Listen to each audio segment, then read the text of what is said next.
La paz y la seguridad en el Ecuador. Hoy se cumplen 14 años de un hecho fatídico para el Ecuador, como fuera el 30S, en donde hubo un presidente irresponsable que se fue a meter en la policía, y ahí están todos los sucesos que ocurrieran con el fallecimiento de policías, heridos y todo el daño que se produjo luego con los famosos juicios contra policías y militares. Está con nosotros el doctor Oscar Ayerbe, quien ha sido portavoz de las víctimas del 30S, que representan 14 años después. ¿Y cuánto se ha avanzado, especialmente para reivindicar a quienes fueron sentenciados de una manera infame con esa justicia tomada en ese momento por el gobierno de ese entonces? Buen día. Ayer domingo 29 de septiembre tuvimos un gran acto del 30S en la iglesia de San Francisco, un lleno completo para un momento de gran reflexión nacional. Los eventos del 30S sin ninguna duda marcan un antes y después, en un escenario que el país pudo constatar a plenitud de el control total de los poderes del Estado por parte de Rafael Correa. Y en ese contexto se suscitan eventos del 30S que ya el país conoce. Son acusados, perseguidos, enjuiciados a cientos y miles de personas que paulatinamente van evacuando escenarios en los que se tipifica a todos ellos con delitos vinculados a la seguridad del Estado. Agotaron todo el menú de posibilidades de acusaciones en ese contexto y finalmente fueron sentenciados con prisión 717 militares, policías, miembros de la CTG de aquel entonces y civiles, todos ellos con una sola característica: todos eran inocentes. Tú recordarás, Miguel, que el 22 de agosto de 2018, un tal Carlos Polit, en CNN, con Fernando Rincón, exhibe un expediente de más o menos 600 hojas y dice: ahí está el informe secreto de la Contraloría General del Estado que determina indicios penales y además peculado por el robo, la utilización de fondos públicos por parte del Servicio de Inteligencia del Estado ecuatoriano y también de la Comisión 30S presidido por Carlos Vaca. Utilizaron recursos para adulterar evidencias, videos, fotografías, comprar testigos falsos, presionar a fiscales, a jueces. Intervinieron 14 instituciones del Estado que se reunían premeditadamente para organizar la persecución y condena de los acusados. Hagamos de acuerdo cuáles eran esas 14 instituciones que se confabularon para todo esto. Ministerio de Justicia, Ministerio de Gobierno, estaban ahí metidos el Consejo Nacional, la Corte Nacional de Justicia, el Consejo de la Judicatura, Consejo de Participación Ciudadana, la Fiscalía, la Contraloría, el Ministerio de Defensa. Estaban todos sentados. ¿Cómo determinar un mandato del presidente de la República para determinar dos delitos? El primero, que hubo un intento de golpe de Estado, y el segundo, un intento de magnicidio. Y en ese proceso condenaron a inocentes de 1 a 12 años de prisión. En total de esos 717, ¿cuántos han sido reivindicados y cuántos casos están pendientes? Recordarás que en esa época, a finales del 2017, se impulsó la consulta popular y en febrero del 18 los ciudadanos del país aprobaron la tercera pregunta que determinó, primero, que se dé paso al Consejo de Participación Ciudadana transitorio, presidido por Julio César Trujillo luego, y lo segundo, que las futuras conformaciones del Consejo de Participación Ciudadana sean vía electoral. Y en ese contexto, entonces, en febrero de ese año, había una gran bronca nacional entre tres personajes del más alto nivel. El uno, José Serrano, que era presidente de la Asamblea Nacional; Carlos Baca, que estaba fungiendo de fiscal general del Estado; y Carlos Pollitt, que estaba ya huido en los Estados Unidos, ex Contralor General del Estado. Y en esa bronca es que exhiben este famoso informe reservado que tengo aquí en mis manos. Y con este documento, entonces nosotros ya pudimos tener una notarización del expediente y poder entonces tener el sustento técnico legal para defender a los que fueron sentenciados. Conformamos la asociación Víctimas 30S el 15 de marzo del 2018 y desde entonces tuvimos el cuidado de estudiar todos los casos y seleccionamos, por varias razones de tiempo, de tipo de caso, etcétera, 200 casos. Al momento, este día, en este instante, hemos ganado ya 196 casos, todos ellos con sentencias de inocentes y todos ellos con el escenario de la posibilidad de reintegrarse a sus instituciones que, como ya sabemos, pertenecen pues a las Fuerzas Armadas, principalmente la Fuerza Aérea, la Policía Nacional, el Ejército Ecuatoriano, a la CTE, la Comisión de Tránsito del Guayas de aquel entonces, y algunos civiles. Y en ese entorno pudimos entonces probar a los jueces la inocencia de aquellos, y sobre todo aquel caso... En procesos de revisión, porque ellos fueron sentenciados, procesos condenados. Extraordinarios de revisión en la Corte Nacional de Justicia del Ecuador. Lo curioso es que en todos los casos, fíjate, que fueron declarados inocentes, no hay una sola sentencia a favor de los inocentes, que también en la parte final de la sentencia determine que se investigue y sancione a aquellos jueces y fiscales que condenaron inocentes. No hay un solo caso, no se ha topado a nadie todavía. De estos 196 casos que han ganado, los que sentenciaron, les condenaron, están... Bien, gracias. Bien, gracias. Mira, aquí está este libro. Todavía no se concluye. Van a ser 2 tomos más. Cuando nosotros concluyamos nuestra misión de los 200 casos, en este mes de octubre próximo, vamos a tener ya la sentencia de 3 de esos casos que ya han tenido todas las audiencias finales y solamente está para emitirse sentencia. Y estamos absolutamente claros, seguros, que como en aquel famoso caso de intento de magnicidio, recordarás, los condenaron a 12 años de prisión. Nunca antes se había dado paso. Muchos de ellos que pasaron en la cárcel. 6 años. No se había dado jamás prelibertad a nadie vinculado al 30S. De tal manera que cuando logramos el primer gran éxito de prelibertad con los inocentes del caso de intento de magnicidio, fue una cosa extraordinaria, pero más aún su sentencia, que determina con absoluta claridad la imposibilidad física de haber cometido el delito. 2 de ellos jamás estuvieron en la supuesta escena de los hechos, uno de ellos a 20 kilómetros de distancia, de tal manera que esto... ¿Cuál caso fue ese?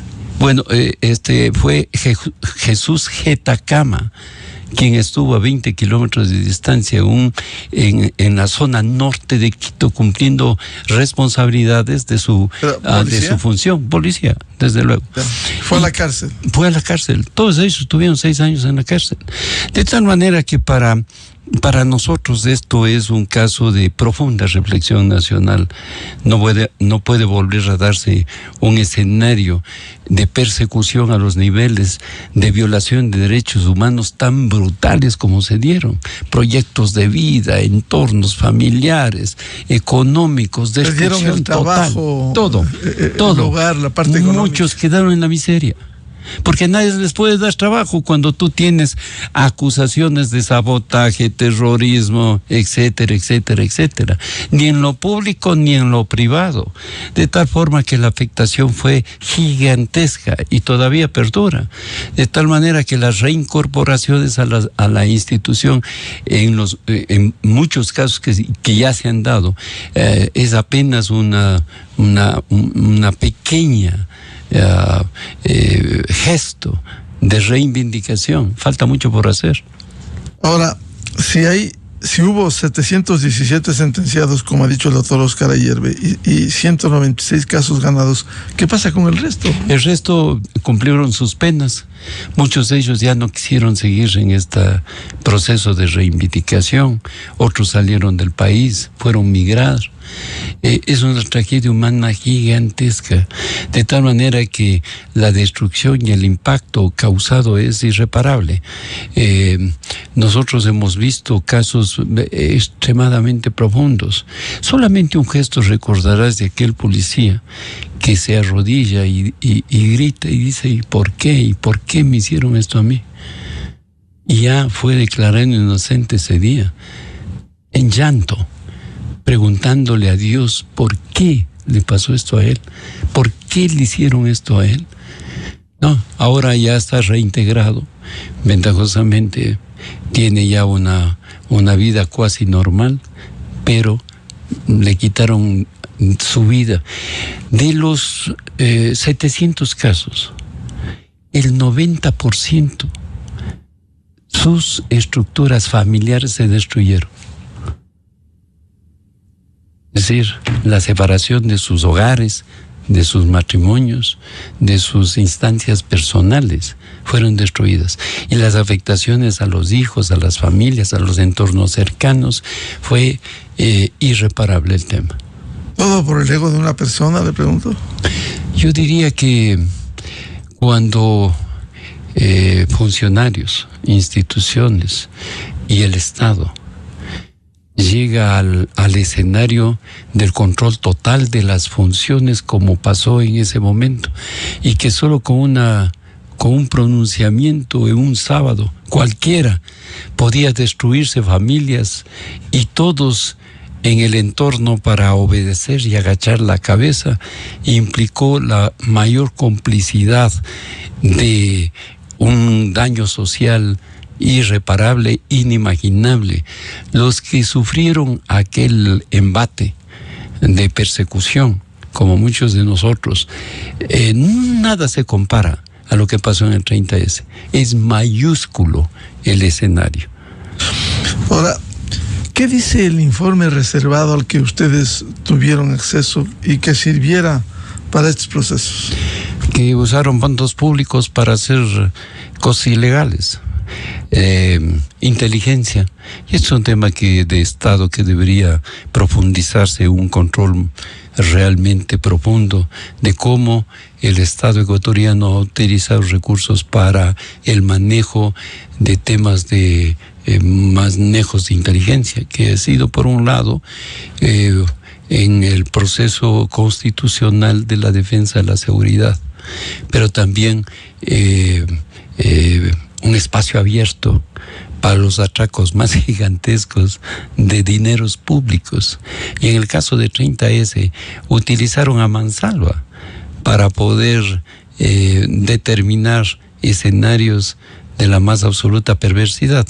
Comprar testigos falsos. Eso consta en el informe. Pero claro, adulterar evidencias, videos, fotografías. Y ese informe manipular peritajes. Todo consta ahí. Y ese informe suscrito por ese personaje, ese corrupto de Carlos Polito. No, ese fue Por eso de es la que comisión. No. Esto fue el informe de la Contraloría General del Estado. Fue suscrito por Daniel Fernández de Córdoba, Contralor General Subrogante. Él fue el que firmó el documento y se mantuvo en secreto, en reserva total.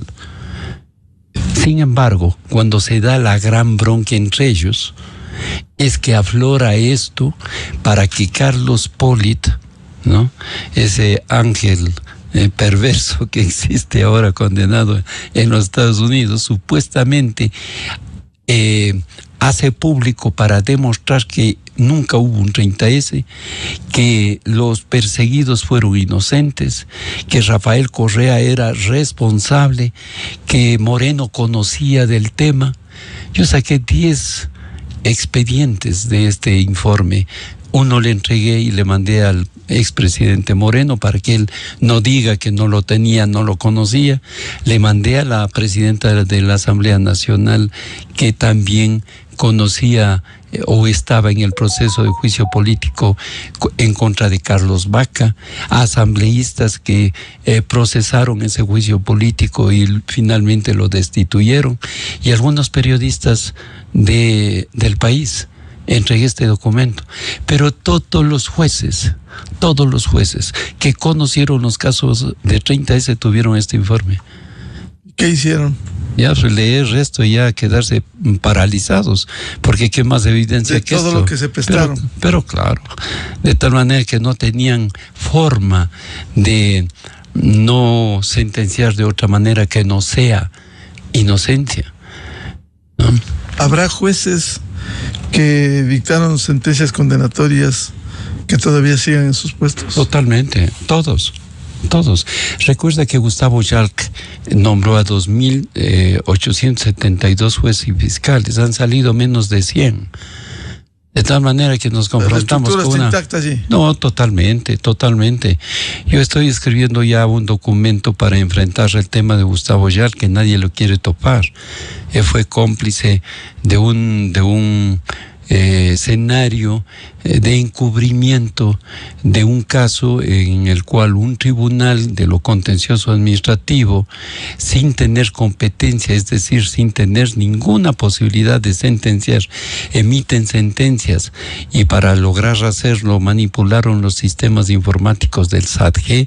Hubo denuncias formales al respecto, y cuando se investiga las funciones de Gustavo Yalc, cuando él todavía era presidente del Consejo de la Judicatura, en el informe emitido por Julio César Trujillo en mayo de 2018, se establece: de las 882 denuncias, 130 se investiga y se determinan 8 casos emblemáticos para cesar en funciones a Gustavo Yalc, y se determina los 8 casos emblemáticos. El primer caso emblemático, luego de todos los filtros que determinan, era el de Óscar Ayerbe. Y en el caso de Óscar Ayerbe, y en esa sentencia emitida, determinan que incurrieron en los delitos de intercepción ilegal de datos, ataques a la integridad del sistema informático, acceso no consentido al sistema informático, fraude procesal, falsificación y uso de documento falso, destrucción de registros, asociación para delinquir, entre otros. Se presume fundamentalmente que hay graves responsabilidades del Consejo de la Judicatura, y en particular de su presidente Gustavo Yalc, los vocales del Consejo de la Judicatura, el director general del Consejo y funcionarios judiciales, Jaime Enríquez, Marco Hidrobo, entre otros. Jaime Enríquez sigue siendo juez del contencioso administrativo, y fue juez de la Corte Nacional. Ahí está Patricio Sequeira igual. Hay muchos vinculados, 24 de ellos están metidos ahí, y este proceso no se mueve todavía. ¿Y en dónde está radicado este proceso? En la instancia del Consejo de la Judicatura y también de la Fiscalía. ¿Y por qué no se mueve? Justicia, que tarda no es justicia. Porque hay poderosos intereses detrás de esto. Fíjate, ¿quién ha hecho nada por temas como Carlos Vaca, José Serrano o Gustavo Yalc? Hay mucho por hacer. Si lo que se ha avanzado es impresionante, es gigantesco en tema de Fiscalía General del Estado. Imagínate los intereses para el nuevo fiscal del Estado, ¿no? Hay muchas cosas por delante y por hacer. Efectivamente.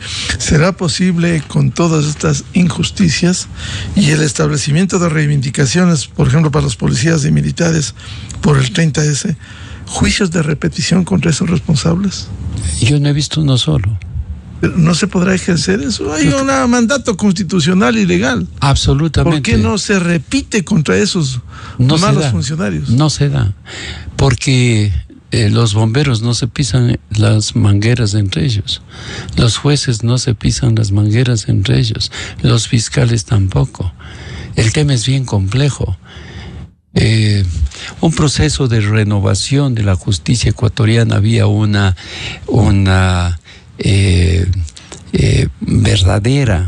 verdadero proceso de auditoría de funciones. Probablemente nos daría resultados inimaginables, y por lo tanto la justicia ecuatoriana tiene que ser renovada sistemáticamente para poder depurarla y cumpla su verdadera función, que es administrar justicia, respetando el debido proceso, respetando derechos, pero siendo transparente. La justicia ecuatoriana no es transparente. Hay un gran porcentaje de corrupción, Metástasis y La Purga, entre otros casos. Plaga, independencia judicial, encuentro, pantalla. Bueno, hay tantos casos que ha destapado la Fiscalía. Claro, y por eso es que ahí tienes tú un escenario en el que realmente se puede ver la magnitud, que no solamente es corrupción, ahora hay la vinculación de la narcojusticia y por lo tanto la narcopolítica. Fíjate todo lo de Muentes, todos los operativos en Guayaquil para manejar los temas de resultados electorales. Es inadmisible que Diana Tamaín permanezca en esa función. No es una garantía ni de transparencia ni de independencia, y por eso es que casos como el del 30S nos hacen ver con absoluta claridad las potencialidades que tiene un gobierno que no sea transparente, un gobierno que tenga todos los poderes del Estado a su disposición. Debemos apreciar la democracia y también la diversidad.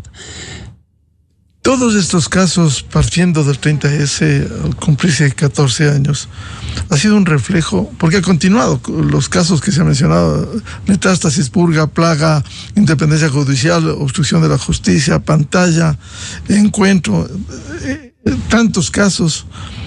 ¿Refleja que el país ha vivido y sigue viviendo una justicia corrupta? Yo creo que sí. Yo creo que hay que resaltar y recalcar que sí existen fiscales, jueces probos, pero un buen porcentaje no lo son. Hay que hacer una reestructuración integral, global, total, una evaluación seria de nuestro sistema judicial, y por ende ya no hay necesidad del reconocimiento de que el problema existe. Lo que debemos nosotros concentrar es en los mecanismos apropiados para solucionar este mayúsculo problema que tiene el Ecuador. No puede haber ninguna duda que todas las persistentes declaraciones vía declaraciones judiciales o versiones que cada uno va relatando, nos confirma con certeza que el sistema tiene debilidades gigantescas, y que por lo tanto tenemos que fortalecer la institucionalidad de la justicia, que debe ser sustento de la democracia y de un escenario que permita garantizar justicia al Ecuador. Usted se ha referido también al CNE y la renovación. Usted es vocal suplente del Consejo de Participación Ciudadana y Control Social, y en este momento está en proceso. Se espera la definición del Tribunal Contencioso Electoral en el Pleno, última instancia, luego de un precedente jurídico, como fuera la destitución de quien fuera presidente del Consejo de Participación, Allen Berbera, confirmado por la Corte Constitucional, señalado en el Tribunal Contencioso Electoral en el Pleno, y ahora están inmersos 4, al menos 2 principales y 2 suplentes del Consejo de Participación Ciudadana. ¿Cuál debe ser el desenlace de esto? Bueno, hay un precedente jurídico ya previo, hay un pronunciamiento de la Corte Constitucional. El tema de fondo es cómo un Consejo Nacional Electoral permitió todo esto cuando tenía la responsabilidad jurídica de sancionar a tiempo estos atropellos electorales que eran absolutamente evidentes, claros. La Liga Azul irrumpiendo con un respaldo político que era ilegal, prohibido expresamente para los candidatos al Consejo de Participación Ciudadana, y por tanto los miles de denuncias que se daban persistentemente. El Consejo Nacional Electoral presidido por Diana Tamaín se convirtieron en ciegos, sordos y mudos y dejaron pasar absolutamente todo. Y finalmente, cuando se da una denuncia en primera instancia, se sentencia a Allen Berbera a 4 años de suspensión de derechos políticos y además una sanción económica de $22,000 de por vida. Nunca más puede regresar al Consejo de Participación Ciudadana, porque así dice la ley.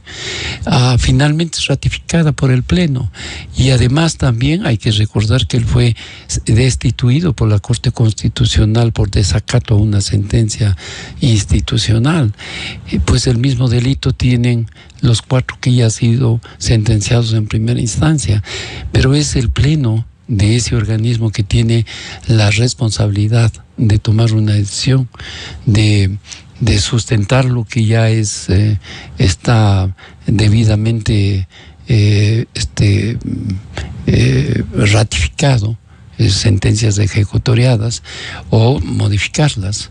Yo no tengo ningún apuro que no sea el cumplir con mi rol de ciudadano, como lo he venido haciendo en tantos años, luchando por causas justas como el 30S. Ahora, en el caso del 30S, usted dice que va a sacar 2 tomos más de estos 14 años después. Hay casos, recuerdo, como el del excomandante de la policía en la provincia de Morona, Santiago, Osvaldo Cherres de la Cueva, que estuvo preso, recuerdo, 3 meses. ¿Él fue incluido en la defensa?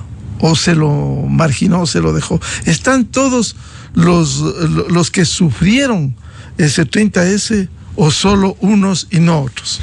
Bueno, están todos los que finalmente en un análisis nosotros escogimos que era viable tener un proceso de defensa. Hay que yo recordar... recuerdo a este coronel Osvaldo Cherres, fue comandante de la policía, y lo sacaron. Pero a él, ustedes no lo defendieron a él. Recordemos que la Asociación Víctimas 30S es un organismo de defensa de derechos humanos. No tiene ningún escenario económico, nunca cobró un centavo por su defensa a nadie, y sigo haciéndolo de manera voluntaria. ¿Por qué no incluyeron al coronel Osvaldo Cherres, por ejemplo? Unos no querían, otros ya estaban fuera del país, otros tenían temores de que vuelvan a tener represalias, etcétera. Y en este caso se quedó en el país, fue a la cárcel 4, recuerdo. Así fue. Y no se lo defendió. Él es parte de los 717. Nosotros creo que hemos hecho una gran tarea, ¿no? Somos la organización que más juicios penales hemos ganado en la historia del país en un periodo tan corto, y por lo tanto determina una concentración. Yo sí debo agradecer a algunos abogados amigos que participaron en este proceso sin cobrar, a la Defensoría Pública, que se especializó, a 3 defensores públicos para llevar estos casos, y a la persistencia de las víctimas y de la Asociación Víctimas 30S, que hemos puesto un enorme esfuerzo, recursos y todo lo demás para poder estar pendientes de cada uno de estos casos que nunca antes en la historia se había podido resolver en delitos de seguridad de Estado. Ningún juicio que se gane de la manera como nosotros lo hemos hecho. De tal manera que sí nos sentimos muy, muy satisfechos, pero a la vez inconformes, porque cada vez que vamos avanzando vamos encontrando injusticias realmente más allá de lo imaginable. ¿Seguirán trabajando en la defensa del 30S los casos pendientes? Nosotros, ¿cuántos casos están pendientes de decisión en la Corte? 4. Ya 4. ¿Y para cuándo? Y una vez se van a solucionar 3 en este mes de octubre y aspiramos que para noviembre tengamos ya concluido. Y presentaré un informe al presidente de la República, presidente de la Asamblea Nacional, Corte Nacional de Justicia, Consejo de la Judicatura, Fiscalía General del Estado, también al Consejo de Participación Ciudadana y otros entes nacionales e internacionales, para dejar ya este caso en manos de la justicia para que procedan con los escenarios adicionales que corresponda. Creo que una misión voluntaria como la que nosotros implementamos por ya más de 7 años se parece, no tanto en tiempo, pero es absolutamente reivindicadora a los temas de justicia, como la que emprendimos con el tema de Filambanco, recordarás. Nos tomó más de 20 años. Claro. 20 años. Ahora, de integrarse usted en los próximos días al Consejo de Participación Ciudadana como vocal suplente, primero tendrá que posesionarse. Sí, eso es lo normal. Pero le posesionarán, si sale Henry Kronfle este miércoles para ir a la elección de la presidencia de la República, a la presidencia, ¿le cree usted que lo posesione la siguiente administración? Es lo normal. Aunque es solo formal esto. No, sí, claro, no es un nombramiento de la Asamblea Nacional. Es el cumplimiento de un mandato constitucional que determina que la Asamblea posicione a los funcionarios que por mandato legal deben ser posicionados por la primera función del Estado. En el escenario próximo de integrarse al Consejo de Participación, ¿usted es partidario de exigir reformas al reglamento para la selección de fiscal general? Porque ha habido cuestionamientos en ese sentido. Yo he escuchado prominentes juristas constitucionales y penalistas. Fernando Rodríguez, por ejemplo, es uno de ellos. Y me parece que sí hay espacio para poder fortalecer un reglamento que permita equilibrar escenarios que sustenten, ponderen, apoyen, respalden la experiencia, por ejemplo, el conocimiento. Es un tema que de verdad, y se equilibre estos otros componentes que no necesariamente garantizan la suficiente experiencia como para poder manejar temas complejos y delicados, y por lo tanto tiene que haber un equilibrio y un balance. Yo permanentemente estoy opinando, estoy informado, estoy preparando algunas sugerencias, no solamente para el Consejo Nacional Electoral, sino también para el de Fiscal General, y mantendré la misma línea de conducta que he tenido todos estos años, de opinión, de criterio y de impulsar procesos y escenarios de causas justas como el 30S. Eso no va a terminar nunca. El doctor Oscar Ayerbe, portavoz de víctimas del caso 30S, hoy, 30 de septiembre, se cumplen 14 años de ese hecho lamentable que registra la historia del país por las acciones de un presidente que se va a meter en un cuartel de la Policía Nacional.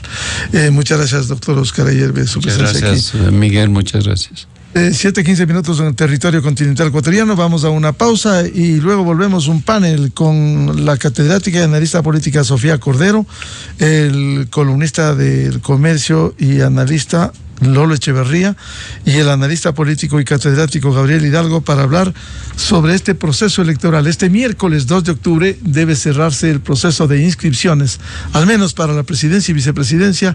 Ya hay inscritos 5 binomios. Desde 1984 con Gonzalo Rosero. la revista de Opinión Democracia. Siempre líderes, siempre confiables. Enseguida regresa Miguel Rivadeneira a la búsqueda de la verdad. Inicio de espacio.